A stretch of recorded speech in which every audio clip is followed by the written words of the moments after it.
बिस्मिल्लाहिर्रहमानिर्रहीम। अस्सलाम सिंह, मैं हूं इरफान हाशमी और आपको प्रोग्राम में खुशामदीद कहता हूं। तारीफ़ी उस रब्बुल इज़्ज़त के लिए जिसकी तरफ हम सबको लौट कर जाना है और जिसके हुजूर हम सबको एक दिन पेश किया जाएगा। दोस्तों, आज 19 नवंबर है, दिन है बुध का और आज की हमारी ये पहली वीडियो है। दोस्तों, पाकिस्तान में 27वीं तरमीम के बाद एक लंबी तारीक रात का आगाज हो चुका है। जुल्म की ये तारीक रात और इस रात में गदर मचाती हुई अडयाला के बाहर पुलिस, जिन्होंने चादर चार दीवारी के तकद्दुस को पामाल किया और अब देखते देखते ये हाथ इमरान खान की बहनों की चादरों तक पहुंच चुके हैं। पाकिस्तान में मीडिया को मौत पड़ गई है और वो लोग जो 2 रोज पहले शाहजेब खानजादा की हरासमेंट के ऊपर आपको भाषण देते हुए नजर आए, तलत हुसैन जैसे लोग आपको नए नए तरीके बताते हुए नजर आएंगे कि जनाब एक कैमरा लें और उसे फ्लिप करें, उन लोगों की वीडियोस बनाएं। आज पाकिस्तान में वीडियोस बनती रही, बहनों को तशद्दुद का निशाना बनाया जाता रहा, ठंडा पानी इनके ऊपर फेंका गया, घसीटा गया बालों से पकड़कर, मगर पाकिस्तान के मीडिया ने यह सब कुछ नहीं दिखाया। आपसे अच्छा तो सर वो यूरोपीय यूनियन का नया सफीर है जिसने वार्निंग दी है और पाकिस्तान में हालात को क्लोजली ऑब्जर्व कर रहे हैं कि आपका जीएसपी प्लस स्टेटस जो है वो खतरे में बढ़ सकता है। दोस्तों, 10 घंटे से ज़्यादा ये धरना जारी रहा और सवाल सिर्फ सादा सा है। ये कोई आपसे ज़्यादा कुछ मांग नहीं रहे, ये अपना आईनी हक मांग रहे हैं। और हक क्या है? Supreme court of Pakistan, Islamabad high court of Pakistan के कुछ ऑर्डर्स हैं जिनके ऊपर अमल नहीं किया जा रहा। ये जज का हुक्म था कि बहनों से मुलाकात करवाई जाए, खानदान के लोग मंगल और जुमेरात को मिल सकते हैं, मगर जो रियासत है वो पूरा जोर लगा रही है कि ये मुलाकात ना हो सके। आज अलीमा खान ने जो बातें कही हैं वो भी मैं आपके साथ शेयर करता हूं और 10 घंटों में क्या कुछ होता रहा। पुलिस की भारी नफरी को तैनात किया गया और इन जालमों ने अडयाला के बाहर खानदान को, शौकत खानम की बेटियों को किस तरह तशद्दुद का निशाना बनाया। देखें, एक चीज़ तो बड़ी क्लियर थी जो आज अलीमा खान ने पहली दफ़ा बताई कि हमें बताया गया कि जब तक 27वीं तरमीम नहीं होती आपकी ये मुलाकात नहीं करवाई जाएगी। पाकिस्तान के अंदर 27वीं तरमीम के ज़रिए निज़ाम ने एक्सटेंशन भी हासिल की, अपनी कुर्सी को पक्का भी किया और एक तरह से नई लाइफ लाइन ले ली है कि उनका एहतसाब पाकिस्तान की किसी अदालत में नहीं होगा। और इस सब को मुकम्मल करने के लिए इमरान खान की बहनों की मुलाकात नहीं करवाई जा रही थी। याद रखिएगा कि इस पूरे अमल के दौरान सुहेल अफरीदी साहब मुतादिद बार गए और शायद लोगों को ये ख्याल था कि इमरान खान 27वीं तरमीम को रोकने के लिए कह सकते हैं सुहेल अफरीदी को कि निकलो, केपी से काफले लेकर निकलो। और जिन्होंने बार बार अपनी हुकूमतों को कुर्बान किया उनके लिए एक दफ़ा फिर से सुहेल अफरीदी को कहना कि आओ और 27वीं तरमीम को रोकने के लिए अपना किरदार अदा करो, तो ये कोई बड़ी बात नहीं थी। पाकिस्तान की एस्टेब्लिशमेंट, सर एक बात आप याद रखें, उन्हें इस बात का ना बखूबी एहसास है कि जो शख्स बार बार अपनी हुकूमत को कुर्बान कर देता है, क्या वो हमारे कहने पर डील करेगा। और इन 2 वर्षों में इमरान खान ने बहुत सारे लोगों के जो अंदाजे, कैलकुलेशन थी, उनको गलत साबित किया। तो ये वो खतरा था कि 27वीं तरमीम पूरी तरह हो जाए और हम किसी भी कन्फ्रंटेशन को एक तरह से अफोर्ड नहीं कर सकते, लिहाजा पहले ये काम करो फिर मुलाकात करवाना। अब 27वीं तरमीम के बाद ये 2 ऐसे दिन गुजरे हैं, अब जुमेरात भी सर आ जाएगी कल। देखना ही होगा कि मुलाकात होती है नहीं होती या फिर 28वीं तरमीम तक इन मुलाकातों को रोका जाएगा। पाकिस्तान में लोग जो सवाल कर रहे हैं ना कि ये मोमेंटम कब बनेगा, इसका जवाब मैं आपको आगे चलकर दूंगा। लेकिन ये 10 घंटे पाकिस्तान की आवाम, पीटीआई क्या कर रही थी, वुज़रा क्या कर रहे थे, पाकिस्तान का सोशल मीडिया क्या कर रहा था, और फिर पाकिस्तान के ये जो गयूर सहाफ़ी हैं इनके ट्विटर अकाउंट से हमें क्या देखने को मिला, क्या पढ़ने को मिला। व्यूअर्स, अडयाला के बाहर जो क्रैकडाउन किया गया ये तकरीबन 10 घंटे तक जारी रहा। इमरान खान की बहनें आज पहुंची और मकसद ये था कि सिर्फ उनकी मुलाकात जो है वो करवाई जा सके। इस मौके पर शाहिद खट्टक, मीना खान अफरीदी हैं और इसके साथ साथ 2-3 खवातीन जो रेगुलर अलीमा खान के साथ होती हैं, बहनों के साथ होती हैं, वो भी वहाँ पर पहुँची। लेकिन इस मुलाकात को नहीं करवाया गया। अब शाम हो गई, लोगों ने घरों को जाना था, पुलिस वाले भी थक चुके थे। उन्होंने कहा कि यार ये उठते नहीं हैं, मुलाकात का दिन तो सारा गुजर गया, तो अब इनको यहाँ से उठना चाहिए। इससे पहले भी इस शर्त पर इनको वहाँ से उठाया गया कि कल आपकी मुलाकात करवा दी जाएगी और आज वक्त ख़त्म हो गया। ये करते क्या, सारा दिन बिठाते और बिठाने के बाद शाम को कहा जाता कि चले जाएं, अब किसी की मुलाकात जो है वो नहीं करवाई जाएगी। जब अलीमा खान वहां से नहीं उठी, बहनें वहीं पर बैठी रही, इनके मुज़ाकरात पुलिस वालों से चल रहे थे, तो उसी वक्त इन्होंने क्या किया, पीछे से पानी छोड़ दिया। अब जिस जगह पर फुटपाथ पर इन्होंने धरना दिया हुआ था, वलीमा खान के कपड़े भीग गए। अगर आप वो वीडियोस देखें, मैं साथ साथ चला भी रहा हूं, इन वीडियोस में आप देखें कि पानी को बतौर हथियार बनाकर इन लोगों ने इस्तेमाल किया है। सख्त सर्दी में ठंडा पानी, और इसलिए छोड़ा गया कि लोग यहां से तंग आए। हवा चल रही है, ठंड बढ़ती जा रही है, आखिरकार ये लोग यहां से चले जाएंगे। और दोस्तों, एक बात आपने ये भी याद रखनी है कि सब कुछ नोट हो रहा है। जब इनकी बारी आएगी ना, तो इन्होंने उस वक्त ना औरत कार्ड खेलना है और कहना है कि देखो ये जुल्म हो रहा है, नवाज शरीफ के खानदान के साथ जुल्म हो रहा है। पीपल्स पार्टी वालों ने चीखना है कि देखें भुट्टो के खानदान से जुल्म हो रहा है और हम तो जुल्म बर्दाश्त करते आए जमहूरियत के लिए। आज जो सबसे तकलीफ दे एक वीडियो जिसमें नूरीन न्याजी जो है वो जमीन पे बैठी थी, आप देखें इस औरत का हौसला कितना है कि बेटे को आपने जेल में डाल दिया, उसको ये भी इजाजत नहीं है कि वो अपनी सजा के खिलाफ अपील कर सके। और जो उसके ऊपर 10 साल की एक सजा और जिस तरह से उसको जेल में डाला गया, क्या है कि वो इमरान खान के खानदान को ना सिर्फ लीड कर रहा है, बल्कि वो इमरान खान की सियासत को पाकिस्तान में, पाकिस्तान की इस्टेब्लिशमेंट के सामने और इमरान खान के पैगाम को उसी तरह बुलंद करता है जिस तरह से इमरान खान जेल में डट के खड़ा है। और उसे तोड़ने के लिए अब वो नूरीन न्याजी, वो वीडियो देखें, वो अपने हाथों को दिखा रही है कि मेरे हाथों को पकड़ के इन्होंने मुझे खींचा, पाँव को पकड़ के खींचा। पीछे से एक हाथ आया, पुलिस किसी खातून का, पुलिस की जो खवातीन नफरी थी उनको बुलाया गया और पीछे से एक खातून ने, आप जब ये सब कुछ कर रही थी तो सोच रहे थे कि वो भी किसी की माँ है, आपकी माँ जैसी थी। वो क्या मांग रहे थे आपसे? भाई से मुलाकात करवा दो, और वो बुनियादी हक था। कोई जायदाद नहीं मांगी, कोई पाकिस्तान से भागने के लिए कोई रास्ता नहीं मांगा, कोई डील के लिए कोई रिक्वेस्ट नहीं कर रहे थे। वो क्या कह रहे थे कि हमारे भाई से हमारी मुलाकात करवाई जाए, ये हमारा आईनी हक है। जिस औरत ने ये सब कुछ किया, यकीनन वो सारी उम्र ये ज़रूर सोचेगी कि मैंने जिनके हुक्म के ऊपर एक बुजुर्ग खातून के बाल खींचे, उसे ज़मीन पर धक्का दिया, अब वो किस तरह से अपने ख़ानदान में अपनी माँ को, अपने बेटियों को, अपने भाइयों को, अपने ख़ानदान की बाकी ख़वातीन को फेस करेगी। तो सर ये वो हकीकतें हैं। आप उस वीडियो को देखें, एक लम्हे के लिए ना बंदा, आप पाकिस्तान में सर ये पहली दफ़ा नहीं हुआ, ये जुल्म हमेशा से होता रहा, लेकिन इतना जुल्म कि पाकिस्तान का मीडिया भी खामोश है।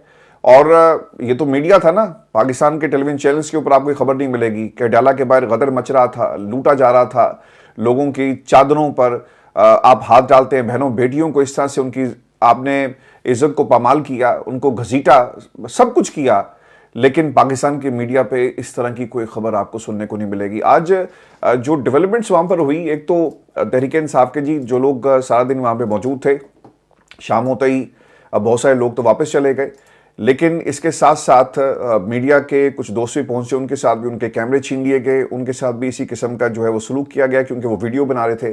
फिर शाहिद खटक के साथ हाथापाई हुई जी, और शाहिद खटक को वहां से ले जाने की कोशिश की गई, ये भी वीडियोस आप देख रहे होंगे। फिर दूसरी चीज़ ये हुई कि इन्होंने ना एकदम से अंधेरा कर दिया, और उस अंधेरे में आपको सिर्फ चीखने की आवाज़ें आ रही हैं। और जब इन तमाम बहनों को, बेटियों को जो वहाँ पे एहतजाज कर रहे थे, उन्होंने प्रिजन वैन में सबको इकट्ठा किया, एक ही वैन में डाल दिया, और डालने के बाद अंदर से किसी की आवाज़ आ रही है। अगर आप वो वीडियो देख सके तो अल्लामा राजा नासिर अब्बास साहब बाहर खड़े थे, तो उन्होंने फिर करबला का जिक्र किया और वक्त के यजीदों को ये पैगाम दिया कि बाज आ जाओ इन हरकतों से, क्योंकि जब तुम्हारी बारी आएगी तो तुम ये बर्दाश्त नहीं कर सकोगे। आज बहनों पर तशद्दुद हुआ, माओं पर तशद्दुद हुआ, बेटियों पर तशद्दुद हुआ, और आज का दिन यकीनन ये एक पाकिस्तान की जमहूरी तारीख का एक स्याह तरीन दिन है। इन्होंने फिर क्या किया कि इनको पकड़ा, पुलिस वैन में बिठाया, और बिठाने के बाद इनको चक्री इंटरचेंज पर ले जाकर जो है वहाँ पर छोड़ दिया, और इनका ये ख्याल था कि शायद यहाँ से अब ये वापस नहीं जा सकते, और फिर उसके बाद इनको वहाँ से रवाना कर दिया गया। अनफॉर्चुनेटली पाकिस्तान तहरीक इंसाफ के जो पिंडी वाले दोस्त थे, बताया जाता है कि एक तो उन्होंने ट्वीट किया अलीमा खानम के हवाले से और आलिया हमज़ा साहिबा ने, लेकिन लोग उस तरह से जो पिंडी वाले थे वो पहुँचे नहीं, और लोगों से जो मेरी बात हुई है तो वो ये गिला कर रहे थे कि पाकिस्तान तहरीक इंसाफ की जो यहाँ की क़यादत है वो नहीं आई, और लोग वहाँ पर क्यों नहीं पहुँचे, और बहनों के साथ खड़े रहना चाहिए था, तस्वीरें बनाकर खाना पूरी करने के बाद ही लोग यहाँ से चले गए। इनको ऐसा नहीं करना चाहिए था, जब तक बहनें वहाँ पर मौजूद थी, कारकुनों के साथ बाकी क़यादत को भी मौजूद रहना चाहिए था। इस मौके पर एक तो जी शफी जान तर्जुबान हुकूमत खैबर पख्तूनख्वा के, उन्होंने कहा कि इमरान खान से मुलाकात ना करवाने पर पुरअमन एहतजाज करने वाली खान साहब की बहनों, खवातीन और कारकुनान पर लाठी चार्ज और पानी का इस्तेमाल काबिल मुजम्मत है। इनका वाहिद मुतालबा अपने भाई और कायद से मुलाकात है, मगर ये जालिम हुकूमत हर हद पार कर जाती है।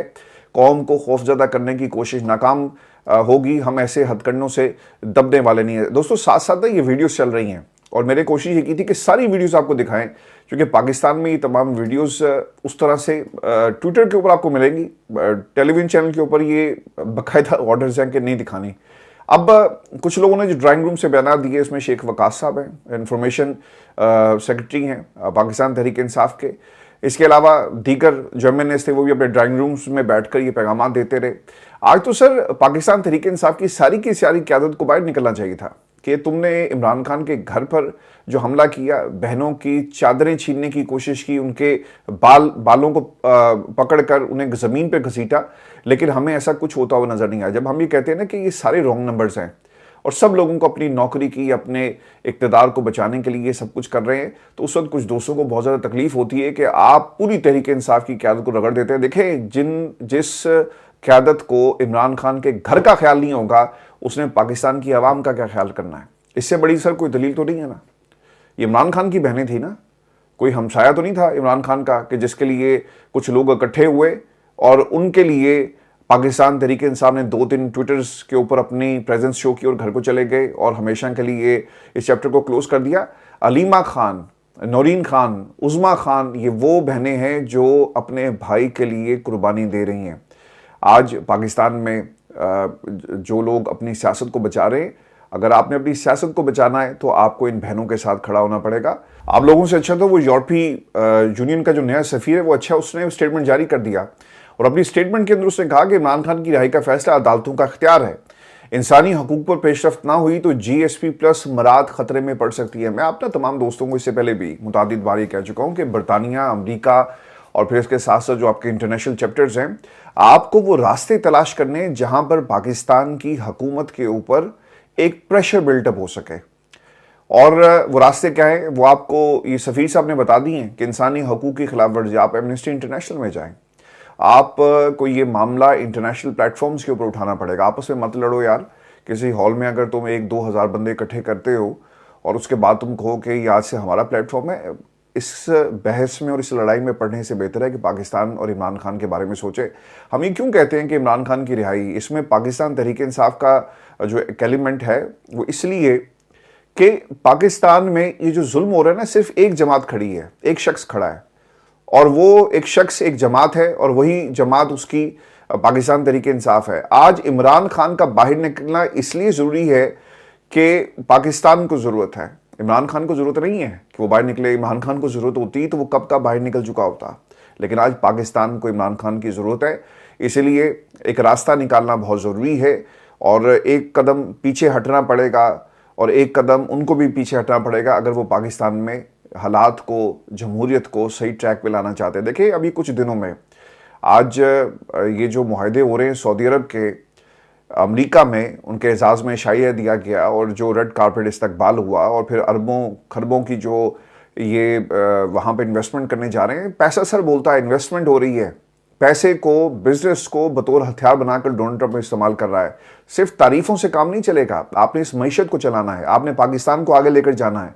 किसी शख्स को ताहयात कुर्सी पर बिठा देने से पाकिस्तान तरक्की नहीं करेगा और ना ही इस्तिस्ना से तरक्की होगी। पाकिस्तान की आवाम को अगर आपने और पाकिस्तान को ट्रैक पे लेकर आना है, तरक्की के रास्ते पर लेकर आना है, तो आपको जमहूरी रवायात को और जमहूरियत को पाकिस्तान में बहाल करना होगा।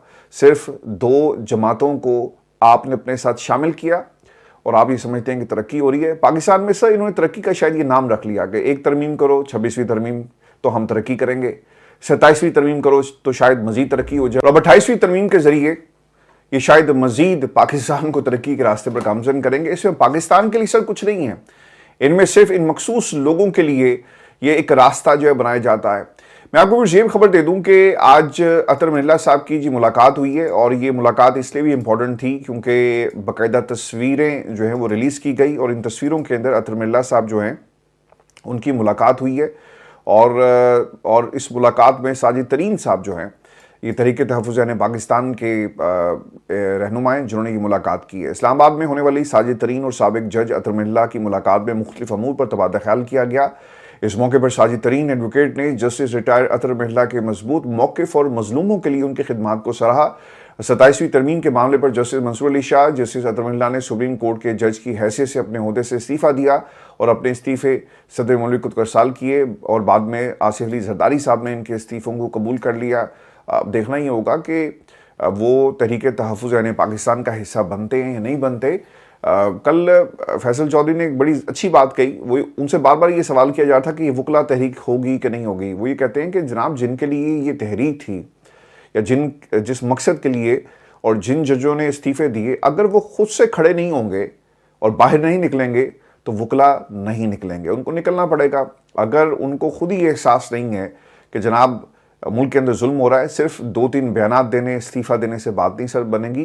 अतर मिल्ला साहब की सर कितनी बाकी जो सर्विस रहेगी होगी, जस्टिस मंसूर की, तो बाज़ लोग तो इसे इस तनाजुर में भी देखते हैं कि इन्होंने ये ज़रूरी समझा कि अब इस निज़ाम का ज़्यादा से ज़्यादा हिस्सा रहकर, चूँकि हमारी स्ट्रेंथ ख़त्म हो गई, हम अब इस निज़ाम में कितनी देर सर्वाइव करेंगे, लिहाजा कोई फ़ायदा नहीं है।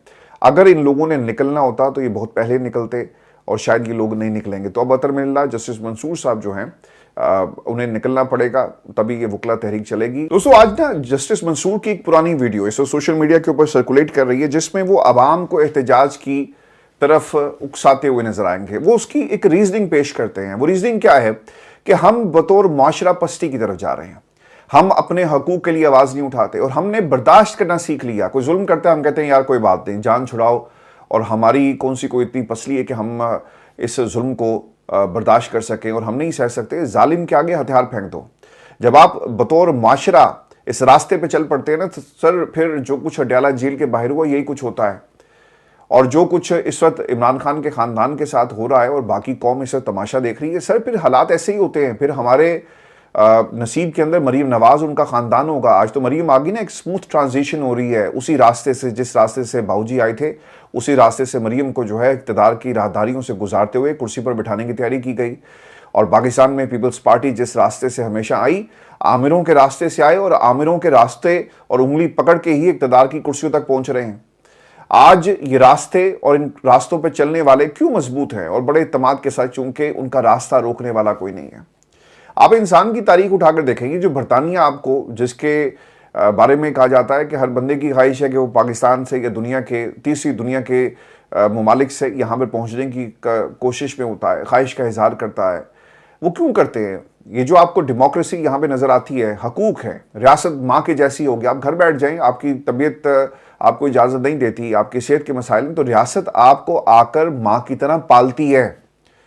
ये सब कुछ कैसे हुआ? इसके पीछे एक जंग है इस मुल्क के अंदर। सर ज़रा देर की बात नहीं है, ये कुछ साल पहले, कुछ दहाइयाँ पहले अगर आप जाकर देखें तो इस खित्ते में भी औरतों को उनके हकूक नहीं दिए जाते थे। एक बुनियादी सी चीज़ थी, और वो क्या थी कि मर्द और औरत की जो तनख्वाह है वो बराबर नहीं होगी।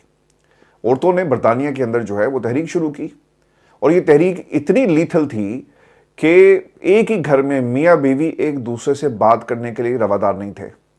मियाँ बीवी से बात नहीं करता और बीवी मियाँ से बात नहीं करती, और बच्चे इसके अंदर जो थे, डिवोर्स, खुदकुशियाँ और न जाने क्या क्या मामलात बरतानिया की सरजमीन ने देखे, और फैमिलीज तबाह हो गई।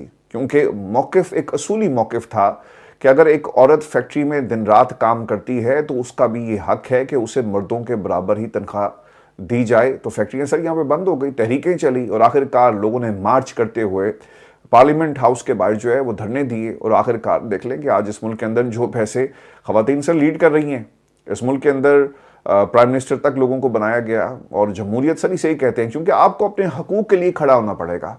ये हकूक़ सर ऐसे नहीं मिलते।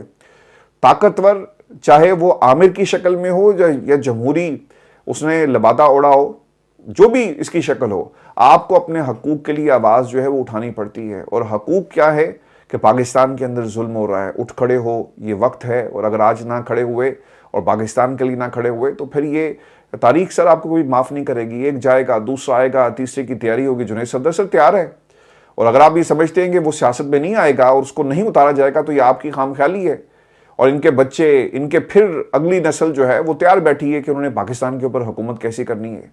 तो ये पाकिस्तान की आवाम के ऊपर मुनहसर है कि अगर आप इनकलाब चाहते हैं, अपने हकूक चाहते हैं, तो सर एक ही रास्ता है, आपको निकलना पड़ेगा। और अगर कोई नहीं निकलेगा तो फिर बर्दाश्त करें। जसीर मंसूर जो बात कर रहे हैं ना कि हमने मिनहासुल मजमुई एज अ नेशन बर्दाश्त करना सीख लिया और हम लोगों से अपने हकूक की बात नहीं करते।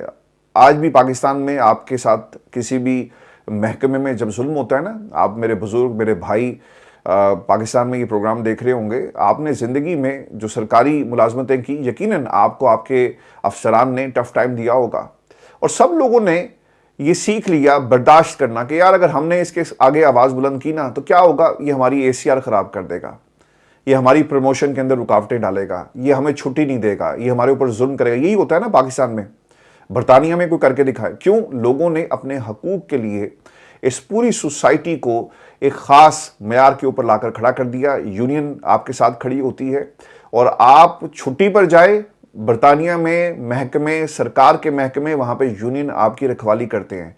ये बातें सर पढ़ी लिखी बातें, ये कोई एग्जेजरेशन नहीं है। इन हकूक के लिए आपको अपने इस पूरे निज़ाम के ख़िलाफ़ जो है वो खड़ा होना पड़ेगा। यही एक वाहिद हल है। अदरवाइज़ यहाँ इस मुल्क के अंदर जजों को हकूक नहीं मिल रहे और जज घर पे बैठकर मुलाकातें करके अगर ये समझते हैं कि ये तहरीक अपने आप चलेगी, नहीं। अतरमिल्ला, जस्टिस मंसूर और आप जैसे जितने भी काबिल एहतराम दोस्त हैं उनको निकलना पड़ेगा, फिर ये तहरीक चलेगी। हाई कोर्ट बार में सर एक इस हवाले से उनका इजलास भी हुआ, सिंध बार के अंदर भी इजलास हुआ। अब देखना ही होगा कि लाएमल तो आप लोग तैयार कर रहे हैं। मैं पुराने चेहरों को शफकत महमूद साहब मुझे आज नज़र आए, अहमद अवैस साहब नज़र आए, खोसा साहब नज़र आए और बहुत सारे दोस्त हैं जो मुझे आज नज़र आए। और इसी तरह सिंध के अंदर भी ये मामलात हैं।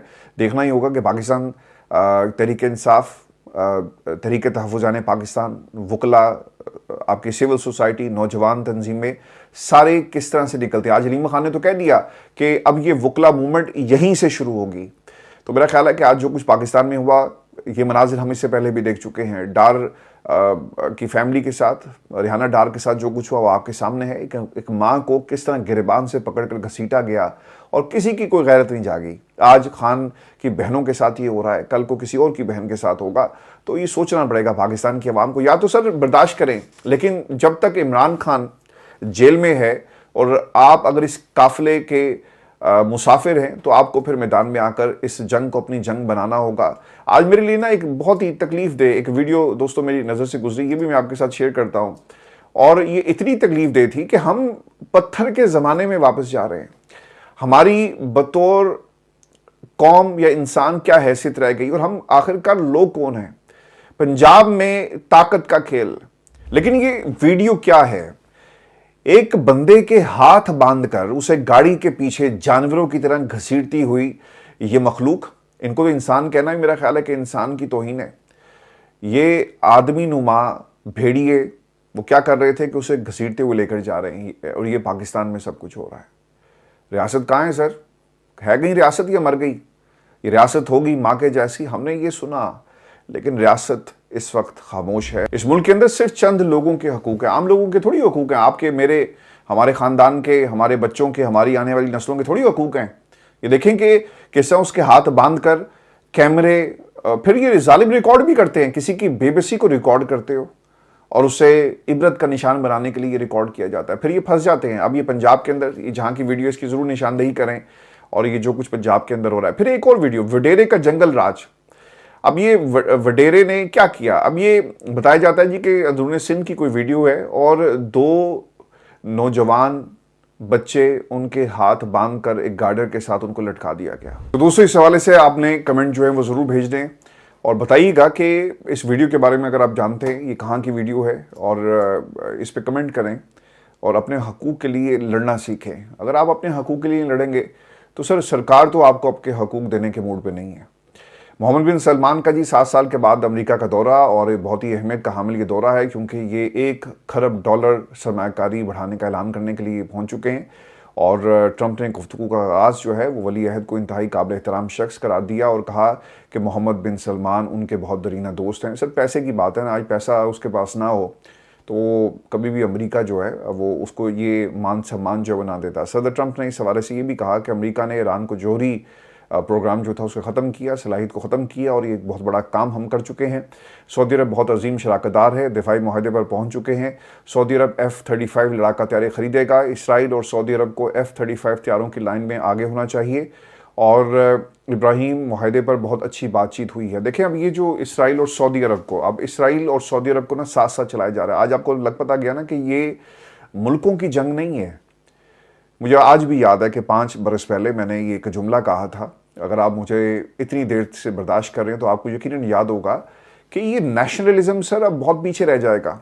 आने वाला कल जो है वहाँ पे सर एक ही लड़ाई होगी, जिस लड़ाई की बुनियाद इस कायनात के आगाज़ से हम देख रहे हैं। वो लड़ाई क्या थी? हक और बातिल की जंग, इस्लाम और इन ताकतों की जंग जो इस्लाम के ख़िलाफ़ हमेशा से लड़ती रही, अल्लाह का पैगाम और इन लोगों का इस्लाम के ख़िलाफ़ एक महास। हम जितना मर्जी कहें कि पाकिस्तान, इसराइल और फिर टर्की और फिर दीगर इस्लामी ममालिक, सर ये जंग जो है ये इस्लाम के ख़िलाफ़ है।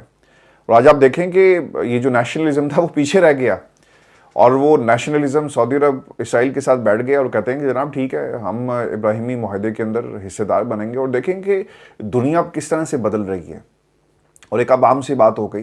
तो आपने ये फैसला करना है कि ये ममालिक जो अपने दिफा, पहले उन्होंने क्या किया, उनके दिफा को टारगेट किया और वो भागे भागे पाकिस्तान के पास आए, एक दिफाई मुआहदा कर लिया, और फिर कहा कि ठीक है, पैसा इनके पास है तो इनको महंगा असलहा बेचा जाए, जहाज़ खरीदें, हमारे जहाज़ खरीदें। और फिर वो टेक्निकली क्या कर रहा है कि मुआहदे करवा कर उसने अपने बयान में इसराइल और सऊदी अरब को साथ साथ इकट्ठा जो है पेश किया कि सऊदी अरब F-35 लड़ाका तैयारी खरीदेगा, इसराइल और सऊदी अरब को F-35 तैयारों की लाइन में आगे होना चाहिए। इब्राहिम माहदे पर बहुत अच्छी बातचीत हुई। हम फ़लस्तीन और इसराइल के लिए अमन चाहते हैं, हम इब्राहिम माहदे का हिस्सा बनना चाहते हैं। माहदे का हिस्सा बनने के साथ 2 रियासती हल का रास्ता भी महफूज बनाना चाहते हैं। तो सर वो लोग जो नारे लगा रहे थे कि हम इसराइल को तस्लीम नहीं करेंगे, आपका एक डिफेंस माहदा है, हमें सुनने को यही मिला कि सऊदी अरब के ऊपर हमला, पाकिस्तान के ऊपर हमला तस्वुर किया जाएगा। तो क्या पाकिस्तान के ऊपर हमला, सऊदी अरब पर हमला तस्वुर होगा? और क्या अब इस मुआहदे के अंदर पाकिस्तान भी शमूलियत इख्तियार करने जा रहा है? पहले ये 2 रियासती हल की तरफ जो इन्होंने डोनाल्ड ट्रंप का प्लान था गज़ा के हवाले से, उसके ऊपर इन्होंने मोहर लगाई। और अब आप देखेंगे कि आहिस्ता आहिस्ता इसराइल को मुख्तलिफ लेवल पर आहिस्ता आहिस्ता जो है ना, स्टेप बाय स्टेप जो है इसराइल को तस्लीम करने की तरफ जा रहे हैं।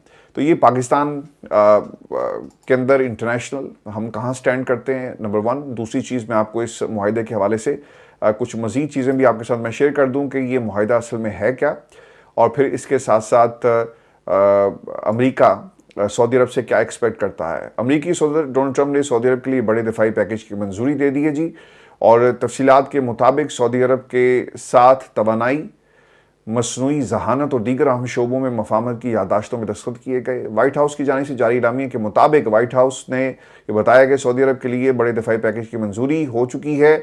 F-35 लड़ाका तैयारे फराहम किए जाएंगे। सऊदी अरब अमरीका से तकरीबन 300 टैंक भी खरीदेगा, और क्रिटिकल मिनरल्स फ्रेमवर्क पर भी दस्तखत किए, जिसके तहत अहम मादनियात की सप्लाई चीन को महफूज बनाने के लिए ताउन मजीद गहरा किया जाएगा। और ये डील उन मुआहदों का तसलसल है जो सदर ट्रंप ने उससे कबल दीगर तजारती शराकतदारों के साथ किए, जिनका मकसद अमरीका के सप्लाई चेन को मजबूत और आलमी सतह पर मुस्तहकम बनाना था, ताकि अहम मादनियात तक रसाई में कोई रुकावट न आए। अमरीका और सऊदी अरब ने मसनूई जहानत की तारीखी MOU पर दस्तखत किए। इसके तहत सऊदी अरब को दुनिया के बेहतरीन अमरीकी AI सिस्टम्स तक रसाई फराहम की जाएगी, और वो अपने हालात बदलने चाह रहे हैं जी। हमने वहाँ की सकाफत को आहिस्ता आहिस्ता बदलते देखा, और अल्लाह ताला मुसलमानों के ऊपर रहम करे, मुस्लिम उम्मा पे रहम करे कि आपको ज़रूरत क्यों महसूस हुई, क्योंकि पहले आपने आपके दिफा को वो टारगेट करते हैं और फिर कहते हैं कि हुन साढ़े को असला लवो। नाउ 300 टैंक्स, सर एक बहुत बड़ा नंबर है, और ये सब कुछ जो है यानी सऊदी अरब एक बड़ी फ़ौज बनाने की तरफ जो है वो जा रहा है। अब इसमें न्यूक्लियर जो सिविल टेक्नोलॉजी है, इसके हसूल के लिए भी इन्होंने कुछ बातें कही थी। लेट्स सी कि उसके ऊपर कोई पेशरफ्त होती है या नहीं होती। मेरी बड़ी ख्वाहिश होती है कि मैं इंटरनेशनल टॉपिक्स के ऊपर अलग से वीडियोस बनाऊं, लेकिन अनफॉर्चुनेटली हम एक अलग से कम्युनिटी अपनी बनाने में नाकाम रहे हैं, और the people are more interested in Pakistan और हमारी जो लोकल सियासत है, क्योंकि उसके ऊपर ज़्यादा बात नहीं होती। अगर आप कहेंगे तो मैं अलग से इंटरनेशनल जो हमारा पाकिस्तान और ख़ित्ते की जो सियासत है इसके ऊपर वीडियोज़ हम बना सकते हैं। बहुत ही ज़बरदस्त किस्म की नीश है जिसमें इंटरनेशनल हम कहाँ स्टैंड करते हैं वो पता तो कम से कम लोगों को लगे। तो इस पर ज़रूर कमेंट कीजिएगा। If you want separate videos उसका टाइम भी आप खुद तय करें और हम अलग से वीडियोस बना देंगे। पिछले कुछ अर्से से ना इरफान हाशमी टॉक्स के ऊपर काम नहीं हो रहा था क्योंकि मुश्किल होता है इतनी सारी वीडियोस बनाना एंड देन रिसर्च करना। मेरी कोशिश होगी कि इसके ऊपर भी अलग से जल्द हम आपको एक डॉक्यूमेंट्री दें। और पाकिस्तान में जो जर्नैल हमारे मुख्तलिफ अदवार में गुजरे, इन्होंने ये जो पॉलिटिकल पार्टीज़ बनाई हैं ये इसकी एक हम एक लिस्ट तैयार कर रहे हैं और इसके ऊपर अगली डॉक्यूमेंट्री इंशाल्लाह आपके साथ हम शेयर करेंगे। और फिर अमरीकी बरतानिया के जो इमिग्रेशन कवानीन है इसके अंदर तब्दीलियाँ हुई हैं, इस हवाले से भी एक डॉक्यूमेंट्री हमने तैयार की है, वो भी आपके साथ एक आधे दिन में हम शेयर करेंगे। बरतानिया आना अब क्यों मुश्किल है और एक बहुत बड़ी डेवलपमेंट जो है वो बरतानवी इमिग्रेशन कवानीन के हवाले से हुई है, इसकी तफसीलात भी आपके साथ हम शेयर करेंगे। और मैं कोशिश ये करूँगा कि किसी जो इमिग्रेशन एक्सपर्ट है उसको भी आपके साथ जो है वो इंटरेक्शन करवाया जाए, क्योंकि बहुत सारी क्वेरीज दिन में मुझे जो हमारा पब्लिक नंबर है उसके ऊपर आती हैं। तो इस हवाले से भी इंशाल्लाह हम आपको अपडेट करेंगे। अपना ख्याल रखिएगा, इजाज़त दीजिए, अल्लाह निगहबान।